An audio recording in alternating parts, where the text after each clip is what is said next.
मेरी देश के हर नागरिक से अपील है, जहां संभव हो पेट्रोल डीजल का उपयोग कम करें, मेट्रो का उपयोग करें, इलेक्ट्रिक बस और पब्लिक ट्रांसपोर्ट का अधिक इस्तेमाल करें, कार पुलिंग को बढ़ावा दें। जिनके पास कार है वे एक गाड़ी में ज्यादा लोगों को साथ लेकर चलें। जिनके पास ईवी है वे भी दूसरों की मदद के लिए आगे आए। साथियों, डिजिटल टेक्नोलॉजी ने अब इतना कुछ आसान बना दिया है, टेक्नोलॉजी की मदद भी हमारे लिए बहुत फायदेमंद होगी। ये जरूरी है कि सरकारी और प्राइवेट दोनों ही दफ्तरों में वर्चुअल मीटिंग और वर्क फ्रॉम होम को प्राथमिकता दी जाए। मैं कुछ स्कूलों से भी आग्रह करूंगा कि कुछ समय के लिए ऑनलाइन क्लासेज की व्यवस्था पर काम करें। साथियों, सिर्फ ईंधन ही नहीं, खाने के तेल पर भी देश की बड़ी विदेशी मुद्रा खर्च होती है। अगर हम थोड़ा संयम बरतें, तेल की खपत कम करें खाने के तेल की, तो इससे देश और हमारी सेहत दोनों को लाभ होगा। और सूरत वालों को मैं खास कहता हूं, इसी तरह मैं आज समाज के सभी भाई बहनों से, मैं आपके परिवार का सदस्य हूं इसलिए आग्रह से कहता हूं, और इसमें तो आपको आगे आकर के मेरी मदद करनी पड़ेगी। सोने की आयात पर भी देश का बहुत बड़ा पैसा विदेश जाता है। मैं आप सबसे, देशवासियों से आग्रह करूंगा कि जब तक हालात सामान्य न हो, हम सोने की खरीद को टालें। गोल्ड की जरूरत नहीं है। നമസ്തേ. രാജ്യത്തിന്റെ പ്രധാന സേവകൻ 7 അഭ്യർത്ഥനകളുമായി നമുക്ക് മുന്നിലെത്തി. പശ്ചിമേഷ്യൻ പ്രതിസന്ധിയിൽ ലോകത്തിന് കാലിടറിയപ്പോൾ മികച്ച ഭരണനിർവഹണത്തിലൂടെ ഭാരതം മാതൃകയായി. ഈ പ്രതിസന്ധി മറികടക്കാൻ നാം എല്ലാവരും ഒരൊറ്റ മനസ്സോടെ ഒരുമിച്ച് നിൽക്കാൻ രാജ്യത്തിന്റെ പ്രധാനമന്ത്രി ആഹ്വാനം ചെയ്തു. പതിവ് പോലെ രാഷ്ട്രീയം കളിച്ച് പ്രതിപക്ഷവും സജീവമായി. എന്നും ഭാരതം തകർന്നു കാണാൻ ആഗ്രഹിക്കുന്നവരും വല്ലാതെ മുറവിളി കൂട്ടി. ഇനിയും അവസാനിക്കാത്ത പശ്ചിമേഷ്യൻ പ്രതിസന്ധിയെ ഭാരതം എങ്ങനെയാണ് ഫലപ്രദമായി കൈകാര്യം ചെയ്തത്? എന്താണ് ലോകത്ത് സംഭവിക്കുന്നത്? അഭ്യർത്ഥനകളിലൂടെ നമ്മുടെ പ്രധാനമന്ത്രി മുന്നോട്ട് വയ്ക്കുന്നത് എന്താണ്? പ്രശസ്ത ബാങ്കറും സംരംഭകനുമായ ശ്രീ കൃഷ്ണകുമാർ KT തത്സമയം നമുക്കൊപ്പം ചേരുന്നുണ്ട്. സ്വാഗതം ശ്രീ കൃഷ്ണകുമാർ. ആദ്യം ആമുഖമായി നമുക്ക് എന്താണ് ലോകത്ത് സംഭവിക്കുന്നത്? ഒരു വല്ലാത്ത പ്രതിസന്ധിയിലൂടെയാണ് നമ്മൾ കടന്നു പോകുന്നത്. പക്ഷേ ഇഫക്റ്റീവായിട്ടുള്ള ഒരു ഭരണ നിർവഹണം അത് തന്നെയാണ് ഭാരതത്തെ വ്യത്യസ്തമാക്കുന്നത്. ഒന്ന് ആമുഖമായി നമുക്കൊന്ന് പറഞ്ഞിട്ട് ഈ ഓരോ അഭ്യർത്ഥനകളിലേക്ക് നമുക്കൊന്ന് വിശദമായി കടക്കാം.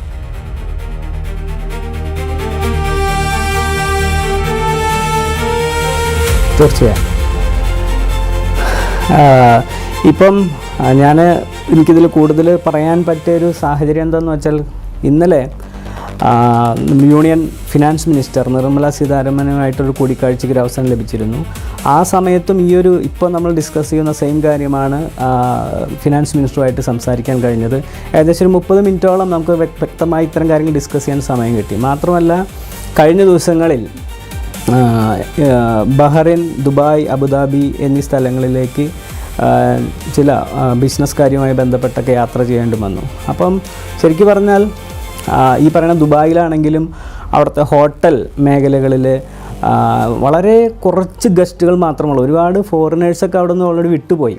അതുപോലെ തന്നെ മറ്റ് പല രാജ്യങ്ങളിലും ഇത് സംഭവിച്ചു.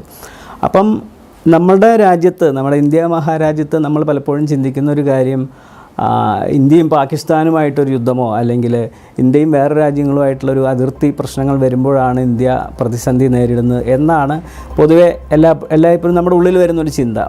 ഇത് വേറെ ഏതോ രാജ്യത്ത് നടക്കുന്ന കാര്യമല്ല. നമുക്കിടയ്ക്ക് ടിവിയിലോ യൂട്യൂബിലൊക്കെ വീഡിയോസ് കാണാം. അത്തരം കാര്യങ്ങളായിരിക്കും നമുക്ക് എപ്പോഴും നമ്മുടെ മനസ്സിലേക്ക് വരുന്നത്, അല്ലെങ്കിൽ നമ്മളെ ബാധിക്കുന്ന വിഷയമല്ലോ എന്നുള്ളത്. യഥാർത്ഥത്തിൽ ഒരു ദേശസ്നേഹം എന്ന് പറയുന്നത്, അല്ലെങ്കിൽ ദേശത്തോടുള്ള നമുക്ക് ചെയ്യാവുന്ന സൽപ്രവൃത്തി എന്ന് പറയുന്നത് സാധാരണ എപ്പോഴും ഒരു ആഗസ്റ്റ് 15-നോ അല്ലെങ്കിൽ ഒരു ദേശീയ ഗാനം കേൾക്കുമ്പോൾ എഴുന്നേറ്റ് നിൽക്കലോ മാത്രമല്ല, നമുക്ക് 140 കോടി ജനങ്ങളുടെയും ശീലത്തിലുണ്ടാവുന്ന മാറ്റം ഈ രാജ്യത്തെ ബാധിക്കും എന്നുള്ളതാണ് നമ്മുടെ പ്രധാനമന്ത്രി നരേന്ദ്രമോദി നമ്മെ ഓർമ്മിപ്പിക്കുന്നത്. കാരണം അദ്ദേഹം നമ്മളോട് ഇപ്പോൾ പറഞ്ഞ റിക്വസ്റ്റിലെ ഒരു പ്രധാന കാര്യമാണ്, 7 കാര്യങ്ങളാണ് പറഞ്ഞിട്ടുള്ളത്. അതിൽ വർക്ക് ഫ്രം ഹോം എന്നുള്ളതൊരു കൺസെപ്റ്റ് അദ്ദേഹം പറഞ്ഞു. അത് നമ്മൾ ഏറ്റവും കൂടുതൽ അനുഭവിച്ചതും അല്ലെങ്കിൽ മനസ്സിലാക്കിയതൊക്കെ ഒരു കോവിഡ് കാലത്താണ്. അപ്പം ആ വർക്ക് ഫ്രം ഹോം വീണ്ടും വരുന്നു. ശരിക്കും പറഞ്ഞാൽ ഈ ഒരു യുദ്ധത്തിൻ്റെ തുടക്കം തന്നെ അദ്ദേഹം പറഞ്ഞത് ഒരു ഏറ്റവും പ്രധാന കാര്യമാണ്, ചിലപ്പോൾ നമ്മൾ ഒരു വർക്ക് ഫ്രം ഹോം എന്നൊരു കൺസെപ്റ്റിലേക്ക് വരേണ്ടി വരും എന്നുള്ളത് 3 മാസം മുന്നേ തന്നെ അദ്ദേഹം ഓർമ്മിപ്പിച്ചിരുന്നു. അതിനുശേഷമാണ് ഇപ്പോൾ വീണ്ടും അതൊരു റിക്വസ്റ്റായിട്ട് അല്ലെങ്കിൽ ഒരു നിർദ്ദേശമായിട്ട് ജനങ്ങളോട് അദ്ദേഹം പറഞ്ഞിട്ടുള്ളത്. ആ വർക്ക് ഫ്രം ഹോം എന്നുള്ള കൺസെപ്റ്റിൽ അല്ലെങ്കിൽ ആ ഒരു പ്രവൃത്തിയിലൂടെ ഉണ്ടാകുന്ന മാറ്റം എന്ന് പറഞ്ഞാൽ, ഇന്ന് കേരളത്തിൽ തന്നെ നമ്മൾ കുറച്ച് സ്ഥലങ്ങളിലേക്ക് യാത്ര ചെയ്ത് നോക്കിയാൽ മുന്നത്തെ അത്രയും ഹോട്ടലുകൾ ഇല്ല. അതിൻ്റെ കാരണം പാചകവാതകം കിട്ടാനില്ല എന്നുള്ളതാണ് എൻ്റെ ഏറ്റവും വലിയ പ്രശ്നം. കാരണം പാചകവാതകം പല ഹോട്ടലുകളില്ല. അതുകൊണ്ട് ചെറിയ തട്ടുകടകളൊക്കെ ഇപ്പോൾ പഴയ പോലെ ഫുഡുകൾ അവർക്ക് കൊടുക്കാൻ സാധിക്കുന്നില്ല, റെസ്റ്റോറൻറ്റുകൾക്ക് സാധിക്കുന്നില്ല, പലത് അടഞ്ഞു കിടക്കുകയാണ്. അപ്പം വർക്ക് ഫ്രം ഹോം കൊടുക്കുന്നതോടുകൂടി ഈ കുക്കിംഗ് ഗ്യാസ് ഇപ്പോൾ നമുക്ക് ചില റെസ്റ്റോറൻറ്റിലൊക്കെ പാചകവാതം കിട്ടുന്നുണ്ട്. അതും അമിത വില കൊടുത്തിട്ടാണ് അവർ വാങ്ങിക്കൊണ്ടിരിക്കുന്നത്.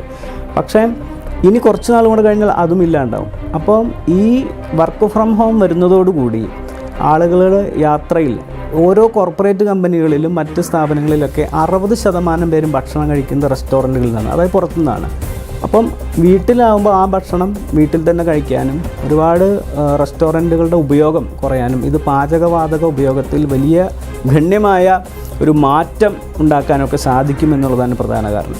മാത്രമല്ല നമുക്കൊക്കെ അറിയാം, ഇന്ന് ഏറ്റവും കൂടുതൽ വീടുകളിൽ വൈകുന്നേരങ്ങളിൽ കളയുന്നത് വീട്ടിലുണ്ടാക്കിയ ഭക്ഷണമാണ്. കാരണം നമ്മുടെ വീട്ടിലും ഉണ്ടാക്കും, അതേ അളവിൽ തന്നെ റെസ്റ്റോറൻറ്റിലും പോകുന്ന കഴിക്കും, അല്ലെങ്കിൽ പാഴ്സൽ വാങ്ങി കഴിക്കും. അപ്പോൾ അതിലൊരു നിയന്ത്രണം നമ്മൾ തന്നെ വരുത്തി കഴിഞ്ഞാൽ അത് വലിയൊരു പ്രതിസന്ധിയെ മറികടക്കാനുള്ളൊരു പ്രിക്കോഷനായിട്ടാണ് അദ്ദേഹം പറയുന്നത്.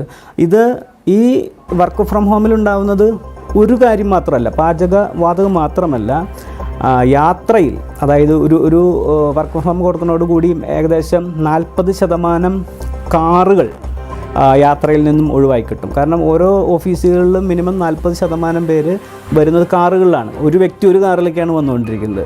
അപ്പം അത് അവിടെ ഒരു ഇന്ധനത്തിൻ്റെ ഒരു കുറവ് ഉപയോഗം വരും. മറ്റൊരു കാര്യം എന്ന് പറയുന്നത്, ഈ കാറുകളുടെ എണ്ണം കുറയുമ്പോൾ, അതായത് പബ്ലിക് ട്രാൻസ്പോർട്ടേഷൻ ബസ് പോലെയല്ലാത്ത പ്രൈവറ്റ് കാറുകളുടെ എണ്ണം റോഡിൽ കുറയുന്ന സമയത്ത് ട്രാഫിക്കിൻ്റെ അളവ് കുറയും. ട്രാഫിക് കുറയുമ്പോഴാണ് ഏറ്റവും ഇന്ധന ചെലവിൽ വലിയൊരു മാറ്റം വരുന്നത്. കാരണം ഏറ്റവും കൂടുതൽ ഇന്ധനം ആളുകൾക്ക് നഷ്ടപ്പെടുന്നത് മുഴുവൻ ഈ ട്രാഫിക്കിൽ നിന്നിട്ടാണ്, സിഗ്നൽസിലും അതുപോലെ തന്നെ മറ്റ് ജംഗ്ഷനിലെ ട്രാഫിക്കിലാണ്. പ്രത്യേകിച്ച് കാലത്ത് ഒരു 8:45 മുതൽ 10:30 വരെ ഇന്ത്യയിലെ ഏത് സിറ്റികളിലും ഹെവി ട്രാഫിക്കാണ്. സിമിലർലി വൈകിട്ട് 5 മുതൽ 7:30 വരെ. അപ്പോൾ ഇത്തരം കാര്യങ്ങളിലൊരു മാറ്റം വന്നാൽ തന്നെ ഇന്ധനത്തിൻ്റെ വലിയൊരു മാറ്റമാണ് ഉണ്ടാകാൻ പോകുന്നത്. കാരണം ഇന്ത്യയിൽ 90 മുതൽ 97% ഇമ്പോർട്ടഡ് ആയിട്ടുള്ള ഫ്യൂവൽസാണ് നമ്മൾ ഉപയോഗിക്കുന്നത്. അപ്പം അതാണ് വർക്ക് ഫ്രം ഹോമിൻ്റെ ഏറ്റവും വലിയ ഒരു പ്രധാന പോയിൻ്റ് എന്ന് പറയുന്നത്. വേറൊന്ന്, കേരളത്തിലെ അല്ലെങ്കിൽ ഇന്ത്യയിലെ തന്നെ ടോപ്പ് കോർപ്പറേറ്റ് കമ്പനികളൊക്കെ വർക്ക് ചെയ്യുന്നത് ജനറേറ്ററുകളിലാണ്. മുഴുവനായിട്ടും ഇലക്ട്രിസിറ്റി ഉപയോഗിച്ചിട്ടല്ല പ്രവർത്തിക്കുന്നത്. അപ്പോൾ ഈ ജനറേറ്റർ ഉപയോഗത്തിലും വലിയ ഗണ്യമായ കുറവുണ്ടാകുന്നുള്ള വർക്ക് ഫ്രം ഹോം കൊടുക്കുമ്പോൾ. പിന്നെ സ്വർണം വാങ്ങുന്നതിനെ കുറിച്ചിട്ടുള്ള ഒരു വാർത്തയാണ്. അത് ശരിക്കും വലിയൊരു പ്രതിസന്ധി തന്നെയാണ് പലരും സൃഷ്ടിച്ചിരിക്കുന്നത്. ഒരു കാര്യം പറഞ്ഞോട്ടെ ശ്രീ കൃഷ്ണകുമാർ കെട്ടി, അതിൽ ഏറ്റവും പ്രധാനപ്പെട്ട ഒരു തമാശ അതിലുള്ളത്, ഇപ്പോൾ പോളിറ്റ് ബ്യൂറോ CPM-ൻ്റെ നമുക്ക് ഇത് കൂട്ടിച്ചേർക്കേണ്ട ആവശ്യമുണ്ടോ എന്നൊരു ചോദ്യമുണ്ട്. പക്ഷേ എത്രത്തോളം ഭയാനകമായൊരു അന്തരീക്ഷമാണ് സൃഷ്ടിക്കുന്നത് എന്നതിൻ്റെ ഒരു ഉദാഹരണമാണ്. പോളിറ്റ് ബ്യൂറോയുടെ ഇന്നലത്തെ ഒരു യോഗത്തിൽ പറഞ്ഞത്, ഇത് വല്ലാത്തൊരു പ്രതിസന്ധി, ആസന്നമായൊരു പ്രതിസന്ധി ഇപ്പോൾ ഭാരതത്തിൽ വരാൻ പോവുകയാണ്, ഇന്ത്യ ഫേസ് ചെയ്യാൻ പോവുകയാണ്. അപ്പോൾ അതിനു മുമ്പ് തലയൂരാനുള്ളൊരു നീക്കമാണ് ഈ കാണിക്കുന്നത്. 2013 നമ്മളത് കണ്ടതാണ്. ശ്രീ കൃഷ്ണകുമാർ കെട്ടി, അങ്ങേക്കും പ്രേക്ഷകർക്കൊക്കെ ഓർമ്മയുണ്ടാവും. 2013 ഇതുപോലെ തന്നെ വീരപ്പ മൊയ്ലിയൊക്കെ വലിയ രീതിയിൽ തന്നെ മൻമോഹൻ സിംഗ് അന്ന് ലോക്സഭയിൽ പറഞ്ഞതാണ്, അന്ന് ഈ പശ്ചിമേഷ്യൻ പ്രതിസന്ധി ഒന്നുമില്ല, നിങ്ങൾ സ്വർണം വാങ്ങരുത് എന്നൊക്കെ പറഞ്ഞ്, അന്ന് ഇതുപോലെ അഭ്യർത്ഥന പോലുമല്ല, വീരപ്പ മൊയ്ലിയുടെയൊക്കെ സ്വരം കുറച്ചുകൂടി ധാർഷ്ട്യമായിരുന്നു അന്ന്. വളരെ പ്രധാനപ്പെട്ട പോയിന്റ് അത് തന്നെയാണ്. ഏറ്റവും കൂടുതൽ തെറ്റിദ്ധരിപ്പിക്കാനുള്ള സാധ്യത ഈ സ്വർണം വാങ്ങരുത്, ഇതെങ്ങനെയാണ് സ്വാഭാവികമായിട്ടും നമ്മൾ ചേർത്ത് പിടിക്കേണ്ട ഒരു അഭ്യർത്ഥനയായിട്ട് എങ്ങനെ കാണും?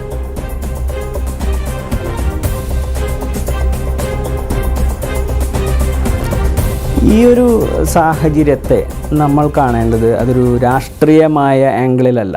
ഇപ്പോൾ കേരളത്തിൽ ആദ്യമായിട്ട് കോവിഡ് റിപ്പോർട്ട് ചെയ്യപ്പെട്ടത് തൃശ്ശൂർ ജില്ലയിലാണ്. ചൈനയിലെ വ്യൂഹാനിൽ നിന്ന് പഠിച്ചിരുന്ന ഒരു പെൺകുട്ടി, തൃശ്ശൂരിൽ ജില്ലയിലെ ഒരു പെൺകുട്ടിക്കാണ് ആദ്യമായിട്ട് കോവിഡ് വന്നത്. ഈ കോവിഡ് വന്ന സമയത്ത് അവിടെ ലോക്ക്ഡൗൺ എന്ന് പറഞ്ഞ വാക്ക് തന്നെ മലയാളികൾ അന്നാണ് കേൾക്കുന്നത്. ലോക്ക്ഡൗൺ അതുപോലെ മാസ്ക് ഉപയോഗിക്കണം, അതുപോലെ ഈ സാനിറ്റൈസർ എന്നൊക്കെ വാക്കുകൾ ആദ്യമായിട്ട് കേൾക്കുന്നത് ഈ കോവിഡ് വന്ന സമയത്താണ്. അതും കേരളത്തിൽ തൃശ്ശൂരാണ് റിപ്പോർട്ട് ചെയ്യപ്പെട്ടത്. ഇത് വരുന്ന സമയത്ത് ആരും പുറത്തിറങ്ങരുത്, മാസ്ക് ഉപയോഗിക്കണം എന്നൊക്കെ പറഞ്ഞപ്പോൾ പല ആളുകളും അതിനെ രാഷ്ട്രീയമായിട്ട് എതിർത്തിരുന്നു. അതായത് അന്ന് ഭരിക്കുന്നത് ഇടതുപക്ഷമാണെങ്കിൽ അവരെ വിമർശിക്കുന്നു, അല്ലെങ്കിൽ അതിനെന്താ കുഴപ്പം, പോലീസുകാരെ കണ്ണുവെട്ടിച്ച് മാസ്ക് ഇടാതെ നടക്കുന്നു. പക്ഷേ അത് ആരെയാണ്, നമ്മളൊരു ഭരിക്കുന്ന ഗവൺമെൻറ്റിനെയോ രാഷ്ട്രീയ പാർട്ടിയോ അല്ല അത് ബാധിക്കുന്നത്, അവിടെ ജീവിക്കുന്ന ഓരോ ജനങ്ങളുമാണ്. അതുപോലെ തന്നെയാണ് ഈ ഒരു സാഹചര്യത്തിൽ നമ്മൾ കണക്കാക്കേണ്ടത്. ഇവിടെ ഒരു രാഷ്ട്രീയമായ ചർച്ചയ്ക്കോ രാഷ്ട്രീയമായ ആംഗിളിലോ കാണേണ്ട ഒന്നല്ല, മറിച്ച് ഇത് ജനങ്ങളെ ബാധിക്കുന്ന കാര്യമാണ്. അന്ന് കോവിഡ് കാലത്ത് മാസ്ക് ഇടാൻ നടന്നാൽ ഒരിക്കലും അന്നത്തെ മുഖ്യമന്ത്രിയെ ബാധിക്കില്ല, ആരോഗ്യമന്ത്രിയെ ബാധിക്കില്ല, ആരെയും ബാധിക്കാൻ പോകില്ല, അവനവനെ തന്നെയാണ് ബാധിക്കുന്നത്. എന്നപോലെ ഈ ഒരു അവസരത്തിൽ പ്രധാനമന്ത്രി നരേന്ദ്രമോദി പറയുന്ന എല്ലാ കാര്യങ്ങളും തന്നെ ബാധിക്കുന്നത് നമ്മളായിട്ടുള്ള ഓരോ ഇന്ത്യൻ പൗരനെയാണ്, ഇവിടുത്തെ ജനങ്ങളെയാണ്. അത് മനസ്സിലാക്കിയിട്ട് വേണം പ്രവർത്തിക്കാൻ. ഈ ഒരു ആഹ്വാനം വന്ന സമയത്ത് ഇന്ദിരാഗാന്ധി ഇതുപോലെ ആഹ്വാനം ചെയ്തിരുന്നു എന്ന് പറയുന്നു. അതുപോലെ നേരത്തെ 2013 കാര്യങ്ങൾ പറയുന്നു. ഇതൊക്കെ ഓരോ കാലഘട്ടത്തിൽ രാജ്യത്ത് സംഭവിക്കുന്ന കാര്യങ്ങളാണ്. അതിൻ്റെ അർത്ഥത്തിലും അതിൻ്റെ മൂല്യത്തിലും കാണുമ്പോഴാണ് ഒരു രാജ്യത്തിൻ്റെ വിജയം എന്ന് പറയുന്നത്. ഈ സ്വർണ്ണ പർച്ചേസിനെ കുറിച്ച് പറയുന്ന സമയത്ത് സ്വർണ്ണത്തിൽ കഴിഞ്ഞ 2025-26 സമയത്ത് തന്നെ $71.98 ബില്യൺ സ്വർണത്തിൻ്റെ ഇമ്പോർട്ടിങ്. അപ്പോൾ അത്രയധികം പണം അങ്ങോട്ട് ഒഴുകി പോവുകയാണ് ഈ സ്വർണ്ണത്തിൽ. ഈ സ്വർണം വാങ്ങുമ്പോഴുള്ള പ്രത്യേകത എന്ന് പറഞ്ഞാൽ സ്വർണ്ണം ഇവിടെ ഒരു സ്ഥലത്ത് ഇരിപ്പാണ്, ഒരിക്കലും അതിനൊരു റൊട്ടേഷൻ സംഭവിക്കുന്നില്ല. ശരിക്കും പറഞ്ഞാൽ പണത്തെ പൊതുവെ ചക്രം എന്നാണ് പറയുക. പണം ഒരു സൈഡിലേക്ക് ഒഴുകണം. അപ്പം ഇവിടെ സ്വർണം വാങ്ങണ്ട എന്നുള്ളതല്ല, ഇവിടെ സ്വർണത്തിൻ്റെ ഉപയോഗം നമ്മൾ അറിയുന്നതിൻ്റെയും കേൾക്കുന്നതിൻ്റെയും 90% നമ്മൾ അറിയാത്ത സ്വർണ്ണ കച്ചവടങ്ങൾ ഇവിടെ നടക്കുന്നുണ്ട്. നിങ്ങൾക്ക് അറിയാൻ പറ്റും, ഏത് പത്രം എടുത്താലും TV വാർത്ത എടുത്താലും മിക്ക ദിവസങ്ങളിലും കാണാം കള്ളക്കടത്ത് സ്വർണം പിടിച്ചു എന്നൊക്കെ പറയുന്നത്. ഇത് യഥാർത്ഥത്തിൽ നടക്കുന്നത് വെറുതെ ആരും സ്വർണ്ണം ഇങ്ങോട്ട് കടത്തയക്കുന്നതല്ല, ഇവിടുത്തെ പണം അങ്ങോട്ട് പോയിക്കൊണ്ടിരിക്കുകയാണ്. അപ്പോൾ വലിയൊരു പണം അങ്ങോട്ട് പോകുമ്പോൾ ആഭ്യന്തരമായിട്ട് ഈ പണത്തിൻ്റെ ഉപയോഗം നടക്കുന്നില്ല. ഇന്ത്യ ഫേസ് ചെയ്യുന്നതിൽ ഏറ്റവും വലിയൊരു പ്രധാനം സ്വർണ്ണമാണ്. അതിൽ ഏറ്റവും കൂടുതൽ സ്വർണ്ണ ഉപഭോക്താക്കളുള്ളത് കേരളത്തിലും തമിഴ്നാടും അതുപോലെ തന്നെ ആന്ധ്രയുമാണ്. നമുക്കെല്ലാവർക്കും ശ്രദ്ധിച്ചറിയാം, ഈ 3 സംസ്ഥാനങ്ങളിലാണ് ഏറ്റവും കൂടുതൽ സ്വർണ്ണ പണയ സ്ഥാപനങ്ങളുള്ളത്, ഏറ്റവും കൂടുതൽ ജ്വല്ലറികളുള്ളത്.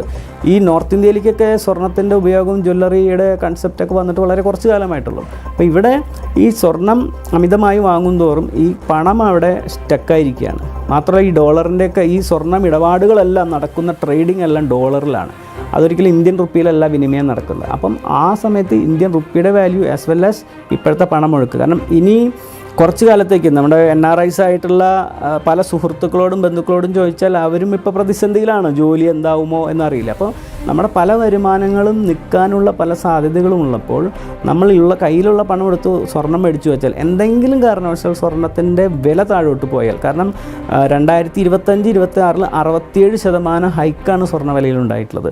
അതുകൊണ്ട് തന്നെ അതും പെട്ടെന്നുള്ള ഹൈക്കാണ് ഉണ്ടായിട്ടില്ല, ചെറിയൊരു ഹൈക്കല്ല. സാധാരണ വരുന്നത് 9.5% കഴിഞ്ഞ 100 വർഷത്തിലെ ആവറേജ് ആനുവൽ ഹൈക്ക് സ്വർണ്ണത്തിൻ്റെ. പക്ഷേ ഇപ്പോൾ നടന്നിട്ടുള്ളത് 67% ഹൈക്കാണ് ഒറ്റ വർഷത്തിലുണ്ടായിട്ടുള്ളത്. ഇപ്പോഴും ഇന്നടക്കം സ്വർണ്ണത്തിൻ്റെ വില കൂടിയിട്ടുണ്ട്. അപ്പം എന്തെങ്കിലും കാരണവശാൽ ഈ സ്വർണ്ണത്തിൻ്റെ വില കുറഞ്ഞാൽ നമ്മൾ ഈ സ്വർണം വിൽക്കാനായിട്ട് ശ്രമിച്ചു കഴിഞ്ഞാൽ ഒരുപക്ഷെ നമുക്ക് നഷ്ടമുള്ളത് കൊണ്ടും അതുപോലെ തന്നെ ബൈ ചെയ്യുന്നതിലൊക്കെ വലിയ ഒരു പ്രതിസന്ധി നേരിട്ടേക്കാം. അപ്പം നമ്മുടെ പലരുടെയും കയ്യിൽ പണമില്ലാതെ ഈ സ്വർണം മാത്രം കൈപിടിച്ചിരിക്കേണ്ട അവസ്ഥ വന്നേക്കാം എന്നുള്ള ഒരു ധാരണ നമ്മുടെ രാജ്യം ഭരിക്കുന്നവർക്ക് അല്ലെങ്കിൽ അതിനെ പറ്റിയ സാമ്പത്തിക വിദഗ്ധരുടെ നിർദ്ദേശപ്രകാരമാണ് പ്രധാനമന്ത്രി അത്തരത്തിലുള്ള ആഹ്വാനം ചെയ്തിട്ടുള്ളത്. ഇവിടെ സ്വർണം വാങ്ങരുത് എന്നല്ല പറഞ്ഞത്, അതിൽ നിയന്ത്രണം വേണമെന്നാണ്. അതായത് ഇപ്പോൾ ഒരു കല്യാണം ആവശ്യത്തിന് സ്വർണം വേണമെങ്കിൽ ചിലത് എക്സ്ചേഞ്ച് ചെയ്യാം, പുതുക്കിയെടുക്കാം. അതുപോലെ തന്നെ ഇപ്പം അത്യാവശ്യമില്ലെങ്കിൽ അത് വാങ്ങിക്കാണ്ട് അടുത്തൊരു വർഷത്തേക്ക് മാറ്റി വയ്ക്കാം എന്ന നിർദ്ദേശമാണ്. ഇപ്പോൾ ഒരു വിവാഹത്തിന് ആവശ്യമാണ് അല്ലെങ്കിൽ മറ്റ് ചില ആവശ്യങ്ങൾക്ക് ഉണ്ടെങ്കിൽ അത് വാങ്ങരുത് എന്നുള്ള ഒരു വിലക്കൊന്നും നമ്മുടെ പ്രധാനമന്ത്രി നിർദ്ദേശിച്ചിട്ടില്ല. അതിന് നിയന്ത്രണം ഉണ്ടാവണം, നമ്മൾക്ക് അല്പം അവബോധം ഉണ്ടാവണം എന്നാണ്. ചില നമുക്കറിയാം വീടുകളിലൊക്കെ ചില സമയത്ത് ജോലി നഷ്ടപ്പെടാൻ സാധ്യതയുള്ളപ്പോൾ സോഫ്റ്റ്വെയർ മേഖലയിലൊക്കെ ചില പെട്ടെന്നാണ് ജോലി നഷ്ടപ്പെടുക. അപ്പോൾ അവരവരുടെ വീട്ടുകാരോട് പറയും ചിലപ്പോൾ 2-3 മാസത്തിനുള്ളിൽ ജോലി നഷ്ടപ്പെട്ടേക്കാം, അല്ലെങ്കിൽ ബുദ്ധിമുട്ട് വന്നേക്കാം. അപ്പോൾ നമ്മൾ ചില കാര്യങ്ങളൊക്കെ ഒരു നിയന്ത്രണം വേണമെന്ന് വീട്ടിൽ അവർ സംസാരിക്കുന്ന പോലെ തന്നെയാണ് ഈ രാജ്യത്തെ ഒരു കുടുംബമായി കണ്ടിട്ടാണ് ഇത്തരം ആഹ്വാനങ്ങൾ വരുന്നത്.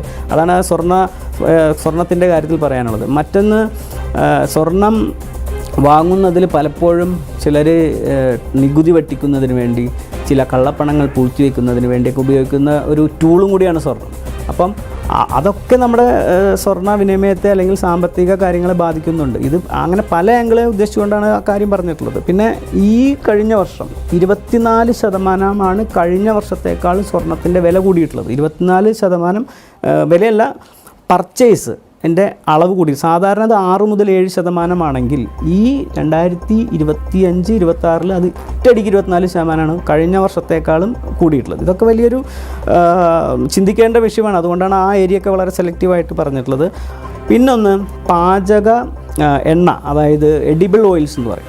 എഡിബിൾ ഓയിൽസിൻ്റെ കാര്യം പറയുമ്പോൾ നമ്മൾ ഇപ്പോൾ കേരളത്തിൻ്റെ ഏറ്റവും ആവശ്യമായ ആരോഗ്യത്തിന് ഗുണകരമായ എഡിബിൾ ഓയിൽ എന്ന് പറയുന്നത് വെളിച്ചെണ്ണയാണ്. പക്ഷേ ഇതിൻ്റെ വിലയുടെ കൂടുതലുള്ളതുകൊണ്ട് നമ്മൾ പാം ഓയിൽ പോലുള്ള അത് കൂടാതെ അതിലും വില കുറവുള്ള ചില ഓയിലുകൾ ഇമ്പോർട്ട് ചെയ്യുന്നുണ്ട്. അതുപോലെ സോയ ഓയിലുകൾ കൊണ്ടുവരുന്നുണ്ട്. പെട്രോളിയത്തിൽ നിന്ന് ഉപയോഗിക്കുന്ന എക്സ്ട്രാക്റ്റ് ചെയ്യുന്ന ചില ഓയിൽ ഉൽപ്പന്നങ്ങളുണ്ട്. അത് ഇപ്പോൾ ഹെയർ ഓയിലായിട്ട് ഉപയോഗിക്കുന്നതിലൊന്നും വെളിച്ചെണ്ണയുടെ ഒരു അംശം പോലും ഇല്ല. അവർ പരസ്യത്തിൽ ചിലപ്പോൾ നാളികേരമൊക്കെ കാണിക്കുമെങ്കിലും ഇതെല്ലാം പെട്രോളിയത്തിൻ്റെ ബൈ പ്രൊഡക്ട്സ് ആയിട്ടുള്ള ചില ഉൽപ്പന്നങ്ങളാണ്. അതുപോലെ ലിപ് ബാമുകൾ ഉപയോഗിക്കുന്നതിനൊക്കെ ഇത്തരം ഓയിലുകൾ ഉപയോഗിക്കുന്നുണ്ട്. അപ്പോൾ ഇതെല്ലാം വരുമ്പോൾ ഇവിടുത്തെ നമ്മളൊരു ഓയിലിൽ ഭക്ഷണത്തിൽ മാത്രമല്ല മറ്റ് സ്ഥലത്തൊക്കെ ഇതിൻ്റെ എഫക്റ്റ് ഉണ്ട്. അപ്പം എവിടെയൊക്കെയാണോ നമുക്ക് ഇതിൻ്റെ അവബോധം അറിഞ്ഞുകൊണ്ട് നിയന്ത്രിക്കാൻ പറ്റുക അവിടെയെല്ലാം അത് ഉപയോഗിക്കാൻ കഴിയും. മാത്രമല്ല ഈ പണം അങ്ങോട്ട് പോകുന്നു. നമ്മൾ ചില ഓയിലുകൾ, ഹെയർ ഓയിലുകൾ വളരെ 10 രൂപയ്ക്കും 1 രൂപയ്ക്കും അതുപോലെ തന്നെ 20 രൂപയ്ക്കൊക്കെ കിട്ടുന്ന ചില ഓയിലുകളുണ്ട്.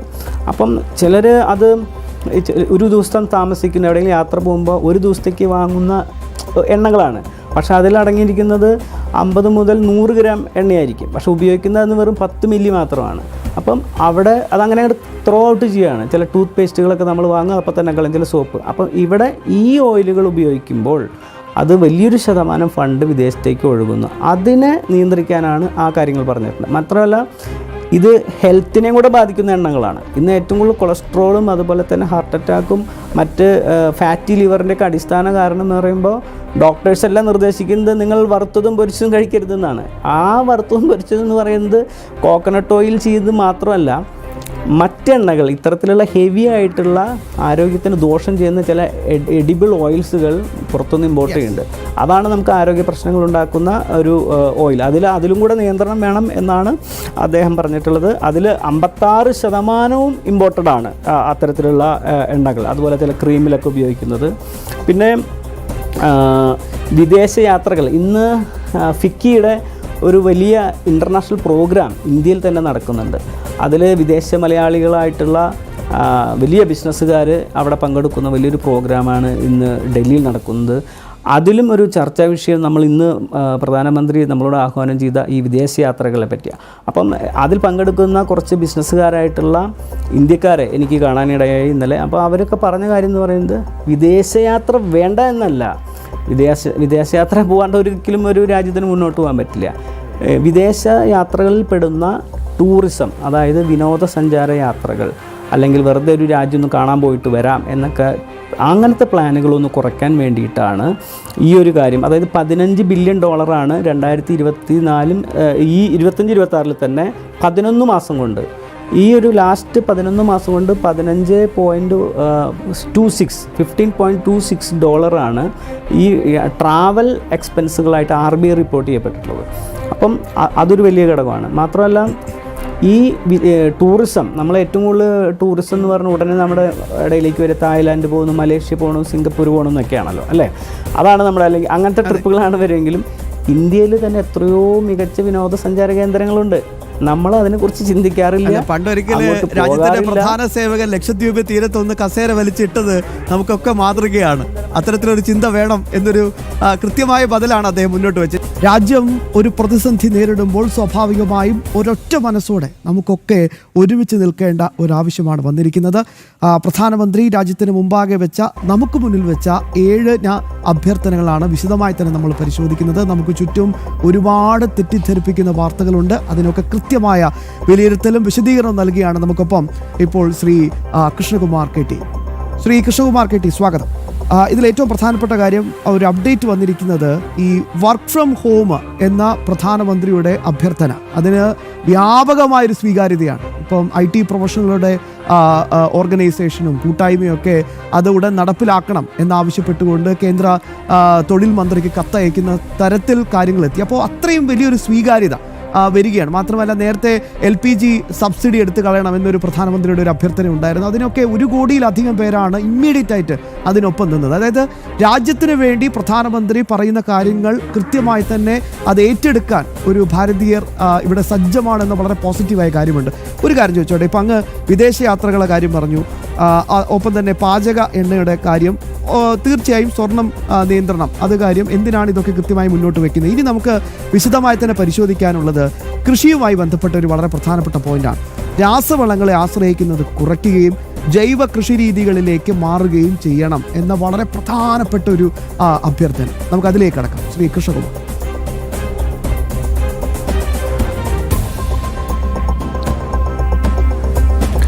അതിൽ രാസവളം ഉപയോഗത്തിൻ്റെ കാര്യം പറയുന്നത്, ഇന്ന് ഞങ്ങൾ ഡിസ്കസ് ചെയ്യുമ്പോൾ തന്നെ ഈ പറഞ്ഞ പോലെ നേരത്തെ ഇതിൻ്റെ ഇടവേളയ്ക്ക് മുന്നേ സംസാരിച്ചല്ലോ, ഫിനാൻസ് മിനിസ്റ്ററുമായിട്ടൊക്കെ സംസാരിച്ചു എന്ന് പറയുന്ന പോലെ, ഇന്നലെ ഞങ്ങളുടെ കൂടെ ഇന്ന് സംസാരിക്കുന്നവർ പറഞ്ഞ ഒരു കാര്യത്തിൽ എനിക്ക് ഉൾക്കൊള്ളാൻ പറ്റിയൊരു കാര്യം, ഇതൊരു യുദ്ധമോ അല്ലെങ്കിൽ ഒരു പ്രതിസന്ധി വരുമ്പോൾ മാത്രം മനസ്സിൽ വരേണ്ട ഒരു കാര്യമല്ല, മറിച്ച് പ്രത്യേകിച്ച് ഈ അഗ്രികൾച്ചർ അല്ലെങ്കിൽ രാസവളം മേഖലയിലത്തെ കാര്യത്തെക്കുറിച്ചാണ് ഏറ്റവും കൂടുതൽ പറയേണ്ടത്. കാരണം നമ്മളെ ആരോഗ്യത്തെ ബാധിക്കുന്ന ഏറ്റവും വലിയ ഘടകം ഇന്ന് ഫുഡിൻ്റെ, അതായത് നല്ല ഭക്ഷണം കിട്ടായിക എന്നുള്ളതാണ്. ഏതൊരു ഭക്ഷണം എടുത്താലും ഇപ്പം നമ്മൾ ഏറ്റവും കൂടുതൽ ഫേസ് ചെയ്യുന്നത് ഇമ്പോർട്ട് ചെയ്യപ്പെടുന്ന ചില ഫ്രൂട്ട്സ്, ഏറ്റവും കൂടുതൽ ഇപ്പോൾ ഇമ്പോർട്ട് ചെയ്യേണ്ട ഫ്രൂട്ട്സാണ്. അതുപോലെ തന്നെ ചില വെജിറ്റബിൾസ് ഇമ്പോർട്ട് ചെയ്യപ്പെടുന്നു. ഈ ഇമ്പോർട്ട് ചെയ്യപ്പെടുന്ന ഭക്ഷണത്തിൽ ഇത് കുറച്ച് ലോങ് ടൈം ഇരിക്കുന്നതിന് വേണ്ടി നമ്മൾ ഇതിൽ അവർ ആഡ് ചെയ്ത് കൊണ്ടുവരുന്നിട്ടുള്ള ചില പ്രിസർവേറ്റീവ്സ് ഉണ്ട്, ചില കെമിക്കൽസ് ഉണ്ട്. ചില ആപ്പിളിലൊക്കെ വാക്സ് പുരട്ടിയിട്ടൊക്കെയാണ് ആപ്പിൾ ഇവിടെ വരുന്നത്. അതുകൊണ്ട് നമുക്ക് റോഡ് സൈഡിൽ ഈ നട്ടുച്ച വെയിലത്തും ആപ്പിളുകൾ റോഡിൽ ഇങ്ങനെ വിൽക്കാനിരിക്കുമ്പോൾ ആപ്പിൾ വിൽക്കുന്ന ആൾ വാടിയിട്ടും ആപ്പിളിന് ഒരു കുഴപ്പമില്ലാതിരിക്കുകയാണ്. കാരണം എന്താ വെച്ചാൽ അത്തരത്തിലുള്ള കെമിക്കലുകളാണ് അതിൽ ചേർത്ത് വെച്ചിരിക്കുന്നത്. അപ്പം ഈ യുദ്ധസമയത്ത് മാത്രമുള്ള ഒരു കാര്യമല്ല, നമ്മൾ ഏറ്റവും കൂടുതൽ ശ്രദ്ധിക്കേണ്ട ഒരു കാര്യം എന്ന് പറഞ്ഞാൽ നമ്മുടെ GDPയുടെ ഏറ്റവും വലിയൊരു ഭാഗം എന്ന് പറയുന്നത് കൃഷിയാണ്. ആ ആഭ്യന്തര ഉൽപ്പാദന കൃഷിയിൽ വളരെ പിന്നോട്ട് പോയി നമ്മൾ.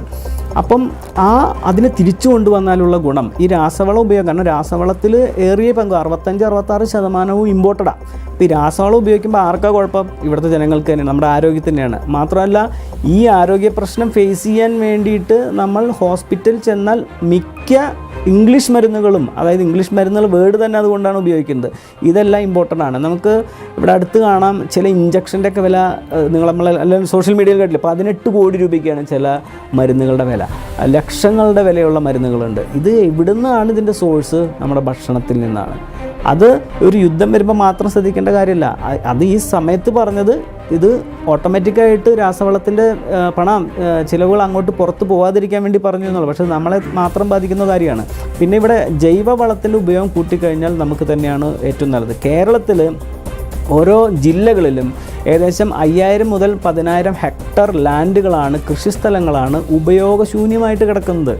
അതായത് അവിടെ ബിൽഡിംഗ് ഒന്നും പണിതിട്ടില്ല, വെറുതെ കിടക്കുന്ന കൃഷിസ്ഥലങ്ങൾ നമുക്ക് കാണാൻ കഴിയും. അത് കൃഷിയോഗ്യമാക്കിയാൽ, അതിനെ പ്രൊമോട്ട് ചെയ്താൽ ഇവിടുത്തെ ആഭ്യന്തര പണം അങ്ങോട്ടും ഇങ്ങോട്ടും പുറത്തു പോകുന്നു മാറിയിട്ട് ഇവിടുത്തെ കർഷകരിലേക്ക് വരും, ഇവിടുത്തെ തൊഴിലാളികളിലേക്ക് വരും.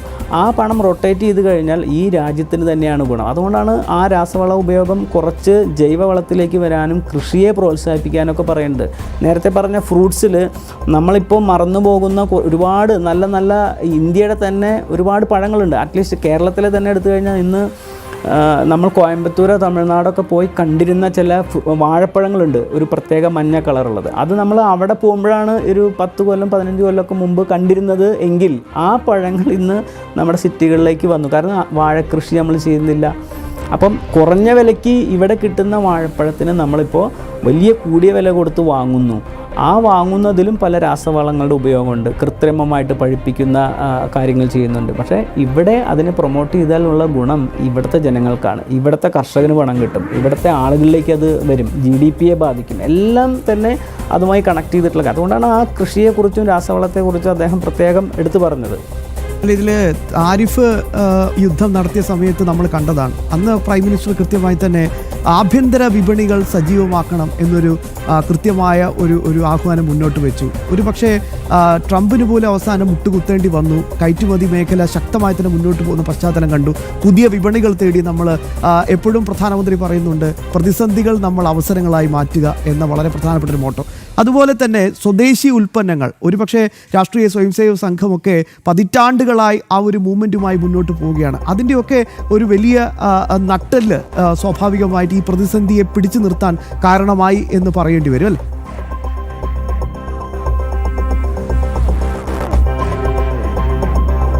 അതെ, അത് എനിക്കൊന്ന് 2000-ഓടനുബന്ധിച്ചിട്ടാണ്, 2001-2002 ഞാൻ ആദ്യമായിട്ട് ഒരു സ്വദേശിവൽക്കരണവും സ്വദേശി ജാഗരൺ മഞ്ച് എന്നുള്ള ആ ഒരു സംവിധാനവും ആശയമൊക്കെ കേൾക്കുന്നത് അന്നു മുതലാണ്. അതുവരേക്ക് അതിനെക്കുറിച്ചിട്ട് എന്തിനാണ് ഇത് പറയുന്നത് എന്നൊന്നും എനിക്ക് അന്നത്തെ പ്രായത്തിൽ അറിയുമായിരുന്നില്ല. പിന്നീടാണ് മേക്ക് ഇന്ത്യ എന്നുള്ള പ്രൊഡക്റ്റ് അല്ലെങ്കിൽ ആ ഒരു പ്രൊജക്റ്റ് ഇന്ത്യയിലേക്ക് വ്യാപകമായിട്ട് നരേന്ദ്രമോദി ആഹ്വാനം ചെയ്തതും, അതുപോലെ തന്നെ അവരുടെ ഈ മേക്ക് ഇന്ത്യയിൽ പറയുന്ന പ്രൊഡക്റ്റ് എന്ന് പറയുന്നത് ഏറ്റവും കൂടുതൽ ടോയ്സ്, അതായത് ഇന്ത്യയുടെ കേരളത്തിൽ ഒരു വർഷം 2800 കോടി രൂപയുടെയാണ് ടോയ്സിൻ്റെ ഒരു 3 ബ്രാൻഡുകളുടെ മാത്രം വിൽപ്പന. ടോയ്സ്, ഈ ടോയ്സുകളെല്ലാം ആദ്യം ചൈനയിൽ നിന്നാണ്. ഈവൻ നമ്മുടെ കൊതുക് ബാറ്റ് എന്ന് പറയുന്നതൊക്കെ ചൈനയിൽ നിന്ന് വന്നിരുന്ന പ്രൊഡക്റ്റാണ്.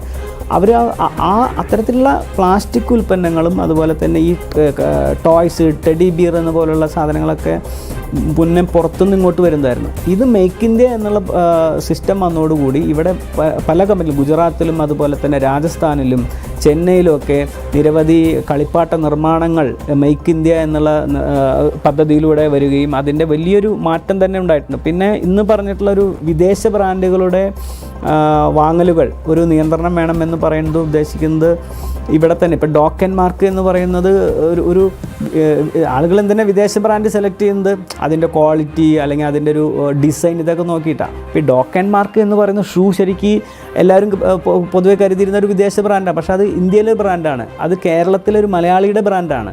അപ്പം അതുപോലെ എത്രയോ കാര്യങ്ങൾ ഈ കേരളത്തിൽ തന്നെ അല്ലെങ്കിൽ ഇന്ത്യയിൽ തന്നെ ക്വാളിറ്റി ഉള്ളതുണ്ട്. അതെല്ലാം മറന്ന് പലപ്പോഴും ഇങ്ങനത്തെ ബ്രാൻഡിലേക്ക് പോകുമ്പോൾ വലിയൊരു ശതമാനം പണമാണ് അങ്ങോട്ട് പോകുന്നത്.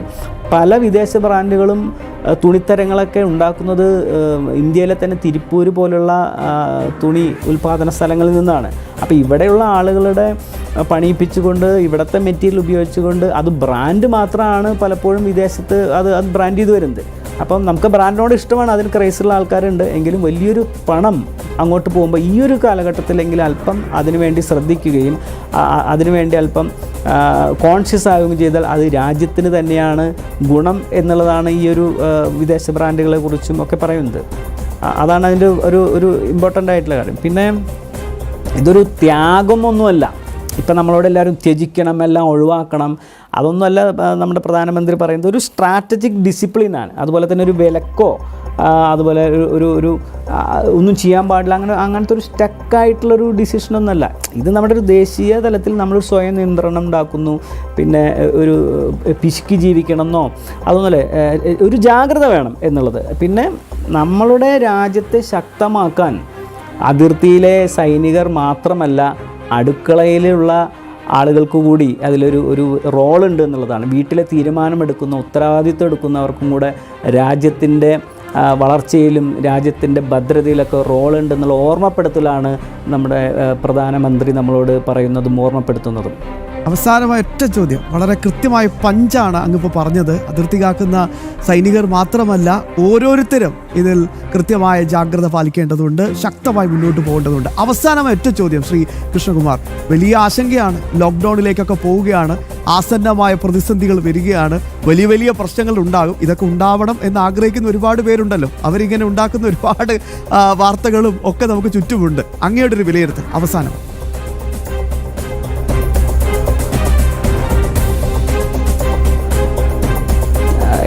എനിക്ക് കൃത്യമായില്ല, ഒന്നുകൂടെ ചോദിക്കാമോ? വലിയ രീതിയിൽ തന്നെ അഭ്യൂഹങ്ങൾ വരുന്നത് രാജ്യം ഒരു ലോക്ക്ഡൌണിലേക്ക് പോകാം, ഒരു ഭാഗികമായ ലോക്ക്ഡൌൺ ഉണ്ടാവാം, വലിയ പ്രതിസന്ധിയാണ്.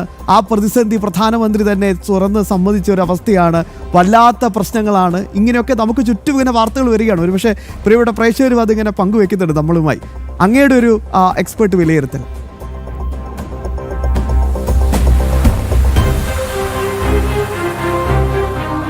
നമ്മുടെ രാജ്യത്തിൻ്റെ ശക്തി എന്ന് പറയുന്നത് നമ്മുടെ ഏറ്റവും വലിയ ജനസംഖ്യയാണ്.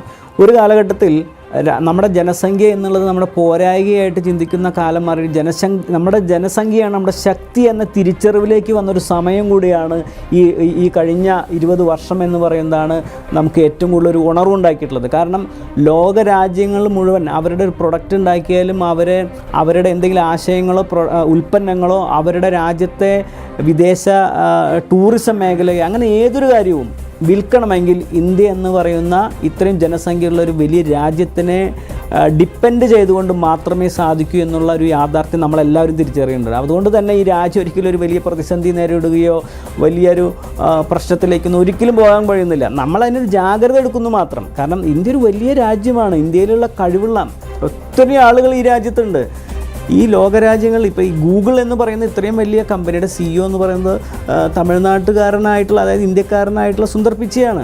അതുപോലെ ഓരോ കമ്പനികളുടെയും തലപ്പത്തിരിക്കുന്നത് വിദേശത്തായാലും ഇവിടെയാണെങ്കിലൊക്കെ അത്രയും വിവരവും കാര്യശേഷിയുള്ള ആളുകളാണ്.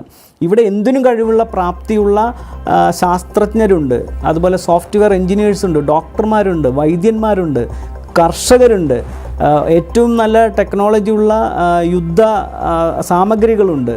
അങ്ങനെ ഇൻ്റലക്ച്വൽ കാര്യത്തിലായാലും സാഹിത്യ കാര്യത്തിലായാലും കലയിലാണെങ്കിലും ഒരു രാജ്യത്തെയും അമിതമായി ഡിപ്പെൻഡ് ചെയ്യാതെ തന്നെ ജീവിക്കാനുള്ള ശക്തിയും പ്രാപ്തിയുമുള്ള രാജ്യമാണത്. അത് ആര് ഭരിക്കുന്നു എന്നോ ആര് ഭരിക്കുന്നില്ല എന്നോ ആര് പ്രതിപക്ഷമാണോ എന്നോ എന്നല്ല. അതിനപ്പുറം ഈ രാജ്യത്തിൻ്റെ ശക്തി നാം തിരിച്ചറിഞ്ഞ് അതിന് ജാഗ്രത പുലർത്തിക്കൊണ്ട് ഈ രാജ്യം, ഈ പ്രധാനമന്ത്രി പലപ്പോഴും പറഞ്ഞിട്ടുള്ളൊരു കാര്യമാണ്, നമ്മൾ രാജ്യത്തെ ലോകത്തെ തന്നെ ഏറ്റവും നമ്പർ 1 രാജ്യമായി മാറണമെന്നുള്ളത്. ആ മാറണമെങ്കിൽ നമ്മളെടുക്കുന്ന ഓരോ ചുവടുകളും പ്രധാനമാണ്. അതിൽ ഇപ്പോൾ അവസാനമായിട്ട് നമ്മൾ ഒന്ന് ഓർമ്മിപ്പിക്കുകയാണ് എല്ലാവരോടും. നമ്മൾ എപ്പോഴും സർക്കാർ സ്ഥാപനങ്ങളെ വിമർശിക്കാറുണ്ട്. നമ്മൾ പ്രൈവറ്റ് സ്ഥാപനങ്ങളും സർക്കാർ സ്ഥാപനങ്ങളിലുള്ള വ്യത്യാസം, ഉദാഹരണം ഒരു ബസ് തന്നെ എടുത്താൽ, ഒരു KSRTC ബസ് നഷ്ടത്തിലാണ്, അതിൻ്റെ പല പാർട്സുകളും മര്യാദയ്ക്ക് നോക്കില്ല. പക്ഷേ അതുപോലൊരു പ്രൈവറ്റ് ബസ്സാണെങ്കിൽ അവർ സൂക്ഷിച്ച് ഉപയോഗിക്കുന്നു. എന്താ കാരണം?